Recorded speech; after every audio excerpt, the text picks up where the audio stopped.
How to change audio language in YouTube videos. To change your audio language in YouTube video, you need to follow the steps.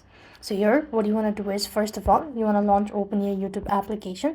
Make sure it is completely up to date. So after logged in, this is how it's going to look. So here you could go ahead and open up any video that you want. So let me just go ahead and tap on it. Or you could also use the search bar tool located in the top right hand side corner of your screen. So this is the one.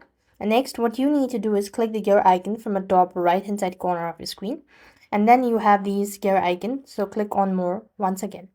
As you go to the more option once again, you will find these auto language, or you could just find the audio track. You could just go ahead and toggle the button for that.